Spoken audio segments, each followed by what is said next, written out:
Friends, welcome back to our channel. இன்றைக்கி நம்ம எந்த படத்தை பற்றி பார்க்க போகிறோம் அப்படின்னா, இந்த வாரம் வந்து தியேட்டர்ஸில் ரிலீஸ் ஆன ரசவாதி படத்தை பற்றி தான் நம்ம பார்க்க போகிறோம். அண்ட் இது வரைக்கும் நீங்கள் நம்ம சேனலுக்கு சப்ஸ்கிரைப் பண்ணாமல் இருந்தீங்கன்னா மறக்காமல் சப்ஸ்கிரைப் பண்ணி பெல் ஐக்கனை ப்ரெஸ் பண்ணி வச்சுக்கோங்க. அப்போனா தான் நான் போடுற வீடியோஸ் வந்து உங்களுக்கு நோட்டிஃபிகேஷனாக வரும்.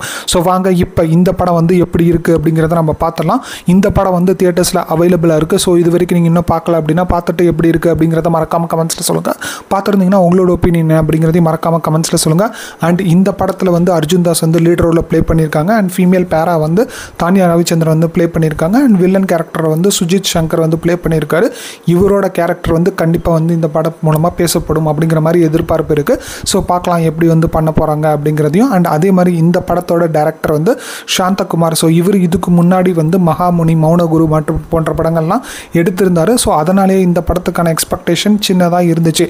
அதாவது அட்லீஸ்ட் வந்து நம்மளை ஏமாத்தாது அப்படிங்கிற ஒரு எக்ஸ்பெக்டேஷன் இருந்தது. அந்த எக்ஸ்பெக்டேஷனை இந்த படம் வந்து பூர்த்தி பண்ணிச்சா இல்லையா அப்படிங்கிறத நம்ம பார்த்துடலாம். அதுக்கு முன்னாடி இந்த படத்தோட கதை என்ன அப்படிங்கிறதையும் நம்ம லைட்டாக பார்த்துடலாம். நம்மளுக்கு ஆரம்பத்தில் வந்து கொடைக்கானல் வந்து காட்டுறாங்க. ஸோ அங்கே வந்து நம்ம அர்ஜுன் தாஸ் வந்து ஒரு சித்தா டாக்டராக இருக்கார் அப்படிங்கிற மாதிரி தான் காட்டுறாங்க. ஸோ அவரோட பேர் வந்து சதாசிவ பாண்டியன் அப்படிங்கிற மாதிரி தான் நம்மளுக்கு ஸ்க்ரீன் பிளேயில் சொல்லிட்டு இருக்காங்க. இப்படி இருக்கிறப்ப அவர் வந்து ரொம்ப நல்லவராகவும் இருக்கார். ப்ளஸ் எல்லாருக்கிட்டையும் வந்து நல்ல பேரும் வாங்கியிருக்காரு. அண்டு யாருக்கு என்ன உதவினாலும் அவர் வந்து பண்ணுவார் அப்படிங்கிற ஒரு கேரக்டரில் வந்து அவர் இருக்கார். ஸோ இப்படி இருக்கிறப்ப அதே கொடைக்கானலில் வந்து ஒரு ஹோட்டலுக்கு ஒரு மேனேஜராக வராங்க நம்ம சூர்யா. ஸோ அவங்க தான் வந்து தானியா ரவிச்சந்திரன். ஸோ இப்படி இருக்கிறப்ப அவங்க ரெண்டு பேர் வந்து எதர்ச்சியாக வந்து மீட் பண்ணுறாங்க. அண்ட் அதே மாதிரி அந்த 1-2 மீட்டிங் வந்து அவங்களுக்கு இடையேயான காதல் வந்து மலருது அப்படிங்கிற மாதிரி தான் நம்மளுக்கு ஸ்க்ரீன் பிளேயில் வந்து காட்டுறாங்க. அது மட்டும் இல்லாமல் அதே கொடைக்கானலில் அவன் சுஜித் சங்கரும் வந்து இந்த மாதிரி ஒரு இன்ஸ்பெக்டர் ரோலில் வந்து அவருக்கு வந்து ப்ரமோஷன் கிடைக்குது. அண்ட் அங்கே வந்து அவர் ஜாயின் பண்ணுறாரு. அண்ட் இந்த 3 பேருக்குமான இந்த ஒரு ரிலேஷன்ஷிப் அண்ட் அதே மாதிரி அர்ஜுன் தாஸை பார்க்குறப்பெல்லாம் வந்து இவருக்கு நம்ம சுஜித் சங்கர் வந்து ஆகவே ஆக மாட்டேங்குது. ப்ளஸ் வந்து கொஞ்சம் கடுப்பாகவே வந்து பார்த்துக்கிட்டு இருக்காரு. எப்படா வந்து இவன் சந்தோஷமாக இருக்கலாம், நம்ம மட்டும் இப்படி இருக்கோமே அப்படிங்கிற ஒரு கேரக்டர் வந்து அவர். ஸோ இப்படி இருக்கிறப்ப அவரோட காதலை வந்து எப்படியாவது பிரிக்கணும் அப்படிங்கிற மாதிரி தான் இவர் வந்து ட்ரை பண்ணிகிட்டு இருக்காரு. ஸோ இவர் யார், இவர் ஏன் வந்து அர்ஜுன் தாஸை பார்த்தாவே வந்து கோவப்படுறாரு, அண்ட் அதே மாதிரி அர்ஜுன் தாஸுக்கும் இவருக்கும் என்ன பிரச்சனை அப்படிங்கிறதெல்லாம் வந்து இந்த படத்தில் வந்து நம்மளுக்கு சொல்லியிருக்காங்க. அண்ட் அதே மாதிரி இந்த படத்தில் வந்து சுஜித் சங்கர் வந்து ரொம்பவே நீட்டாக வந்து ப்ளே பண்ணியிருக்காரு. கண்டிப்பாக இவரோட பெர்ஃபார்மன்ஸ் வந்து எல்லாராலையும் பேசப்படுவோம் அப்படிங்கிற மாதிரி நம்பிக்கை இருக்குது. இந்த படம் பார்த்துருந்தீங்கன்னா இவரோட பெர்ஃபார்மன்ஸ் எப்படி இருந்துச்சு அப்படிங்கிறத மறக்காமல் கமெண்ட்ஸில் சொல்லுங்கள். அண்ட் அதே மாதிரி இந்த படத்தில் வந்து நம்மளுக்கு ஒரு சைக்காலஜிக்கல் த்ரில்லர் மூவியாக வந்து கொடுக்கலாம் அப்படிங்கிற மாதிரி ட்ரை பண்ணியிருக்காங்க. ஓரளவுக்கு சக்ஸஸ் பண்ணியிருக்காங்க அப்படிங்கிற மாதிரி தான் எனக்கு தெரிஞ்சு சொல்லி ஆகணும். அண்ட் கிட்டத்தட்ட வந்து கொஞ்சம் என்கேஜிங்காகவும் கொண்டு போக ட்ரை பண்ணியிருக்காங்களோ அப்படிங்கிற மாதிரி தான் எனக்கு தோணுச்சு.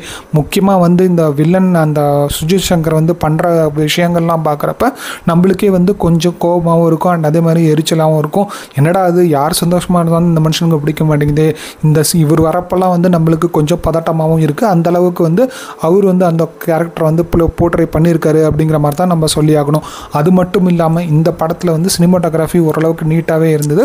பாடல்கள் ஓகே ரகம் அப்படிங்கிற மாதிரி தான் எனக்கு தெரிஞ்சுது. பாடல்களை வந்து தூக்கியிருந்தால் கூட எந்த ஒரு பிரச்சனையும் இந்த படத்துக்கு இருந்திருக்காது. அட்லீஸ்ட் படம் லென்த்தாவது கொஞ்சம் கம்மியாக இருந்திருக்கும் அப்படிங்கிற மாதிரி தான் எனக்கு தெரிஞ்சு சொல்லி ஆகணும். ப்ளஸ் இந்த படத்தில் வந்து விஜய் டிவி ரம்யா வந்து ஒரு இம்பார்ட்டண்ட்டான ஒரு ரோலை வந்து ப்ளே பண்ணியிருக்காங்க. பட் இருந்தாலுமே அந்த ரோலாக என்ன தான் வந்து அவங்க நீட்டாக வந்து ப்ளே பண்ணியிருந்தாலும் அந்த ரோலுக்கும் கதைக்கும் வந்து சம்மந்தம் இல்லாத மாதிரி தான் எனக்கு தெரிஞ்சுது. ஸோ அதை வந்து தூக்கியிருந்தால் கூடமே இந்த படத்துக்கும் அதுக்கும் எந்த ஒரு பாதிப்பு இருந்திருக்காது. பட் ஆனால் அது எதுக்கு அந்த கேரக்டர் வந்து வச்சாங்க அப்படிங்கிறதும் எனக்கு தெரியல. ஏன்னா ஃபஸ்ட்டு வந்து அவங்க ஒரு மூவி ரிவ்யூவர் அப்படிங்கிற மாதிரி தான் சொல்கிறாங்க. அண்ட் அதுக்கும் அந்த ஒரு சப்ஜெக்ட்டுக்கும் இந்த ஒரு கதைக்கும் என்ன லிங்க்கு, அது எதுக்கு சொன்னாங்க, அதெல்லாம் எதுக்கு வச்சாங்க அப்படிங்கிற மாதிரி தான் யோசிக்க தோணுது அந்த கதாபாத்திரம் பார்க்குறப்ப. அண்ட் அதே மாதிரி ஹீரோயினோட ரோல் வந்து ஓரளவுக்கு நீட்டாகவே ப்ளே பண்ணியிருந்தாங்க தானியா ரவிச்சந்திரன். என்ன தான் வந்து லவ்வபிள் கேரக்டராக அந்த இது இருந்தாலுமே அந்த ஒரு பயம் கலந்த ஒரு இது பார்க்குறப்ப அதெல்லாம் வந்து ஓரளவுக்கு நீட்டாகவே வந்து அவங்க ப்ளே பண்ணியிருந்தாங்க அப்படிங்கிற மாதிரி தான் எனக்கு தெரிஞ்சு சொல்லி ஆகணும். சரி, ஓகே, அப்போ இந்த படத்தில் வந்து பிரச்சனையே இல்லையா அப்படின்னு கேட்டிங்கன்னா இருக்குது. ஏன்னா இவங்க 2 பேரோட கேரக்டர் இருக்காங்க இல்லையா, ஹீரோ அண்ட் வில்லன். ஸோ இவங்களோட கேரக்டரை வந்து எஸ்டாப்ளிஷ் பண்ணுறதுக்கே வந்து கொஞ்சம் டைம் எடுத்துக்கிட்டாங்களோ அப்படிங்கிற மாதிரி தான் எனக்கு தோணுச்சு. ஏன்னா இவங்க வந்து நல்லவன் அப்படிங்கிற மாதிரி காட்டுறதுக்கும் சரி, அண்ட் அதே மாதிரி இவர் வந்து ரொம்ப ஒரு சைக்கோவான ஒரு வில்லன் அப்படிங்கிற மாதிரி காட்டுறதுக்கும் சரி, கொஞ்சம் வந்து நிறையா சீன்ஸ் வந்து வச்சதால் நம்மளுக்கே ஒரு கட்டத்துக்கு மேலே இரிட்டேஷனாக தான் இருந்துச்சு அப்படிங்கிற மாதிரி தான் எனக்கு தெரிஞ்சுதா. ப்ளஸ் இந்த படத்தில் வந்து அந்த ஒரு காரணம் இருக்கும் இல்லையா, இவர் வந்து எதுக்கு வந்து அர்ஜுன் தாஸை பார்க்குறப்பெல்லாம் வந்து கடுப்பாகிறாரு அப்படிங்கிற ஒரு காரணத்தை வந்து ஒரு ஃப்ளாஷ்பேக் மூலமாக வந்து சொல்லியிருப்பாங்க. அந்த ஒரு ரீசனுமே வந்து நம்ம கதை போகிற போக்கில் பார்க்கல வந்து ஒரு யூகிக்கும்படியாக தான் இருந்துச்சு. அதை வந்து இன்னும் கொஞ்சம் வந்து நம்மளுக்கு கிரிப்பிங்காக கொடுத்துருக்கலாம் அப்படிங்கிற மாதிரி தான் நம்மளுக்கு தோணுச்சு. ஸோ அந்தளவுக்கு தான் வந்து அந்த ஒரு நாட் இருந்தது. ஸோ அதை வந்து அவாய்ட் பண்ணி இன்னும் கொஞ்சம் வந்து பரபரப்பாக ஏதாவது ஒன்று பண்ணியிருக்கலாம் அப்படிங்கிற மாதிரி தான் எனக்கு தோணுச்சு. குறிப்பாக வந்து அந்த ரம்யா கேரக்டர்லாம் வந்து ஏதாவது பண்ண போகுது, இந்த கேரக்டர் மூலமாக ஏதாவது வந்து ஒன்று பண்ண போகிறாங்க அப்படிங்கிற ஒரு க்யூரியாசிட்டி இருந்துகிட்டே இருந்தது. பட் அதையும் வந்து கொஞ்சம் வந்து டம்மி பண்ணிட்டாங்க அப்படிங்கிற மாதிரி தான் எனக்கு தெரிஞ்சுது. அண்ட் அதே மாதிரி இவர் வந்து நம்ம சுஜித் சங்கர் வந்து ரொம்ப சைக்கோ அப்படிங்கிற மாதிரிலாம் காட்டுறாங்க. பட் ஆனால் அவர் ஏன் வந்து நம்ம ரம்யா மேலே அந்த ஒரு பாசத்தோடு இருக்கார்? ஏன்னா இவர் சைக்கோ தானே, அப்படி இருக்கிறப்ப இவர் ஏன் வந்து அந்த பாசத்தை வந்து ரொம்ப காட்டுறாங்க அப்படிங்கிற ஒரு தாட்டும் நம்மளுக்கு வருது. என்னதான் வந்து அந்த ஒரு ரீசன் சொல்லியிருந்தாலுமே அது கொஞ்சம் வந்து நம்பும்படியாக இல்லை அப்படிங்கிற மாதிரி தான் எனக்கு தோணுச்சு.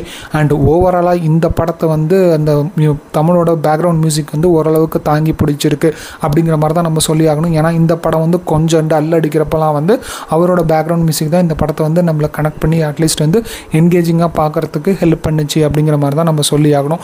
அண்ட் அதே மாதிரி இவரோட நம்ம அர்ஜுன் தாஸ் வந்து சித்தா மருத்துவர் அப்படிங்கிற மாதிரி சொன்னாங்க இல்லையா ஆரம்பத்தில், அதுக்கும் வந்து இந்த கதைக்கு வந்து எந்த ஒரு சம்மந்தமே இல்லை. அட்லீஸ்ட் அதையாவது கொஞ்சம் வந்து பயன்படுத்தியிருந்தாங்க அப்படின்னா இன்னும் கொஞ்சம் இன்ட்ரெஸ்டிங்காக இருந்திருக்குமோ அப்படிங்கிற மாதிரி தான் எனக்கு தோணுச்சு. அதுலேயும் வந்து கொஞ்சம் கோட்டை விட்டுட்டாங்க அப்படிங்கிற மாதிரி தான் எனக்கு தெரிஞ்சு சொல்லி ஆகணும்.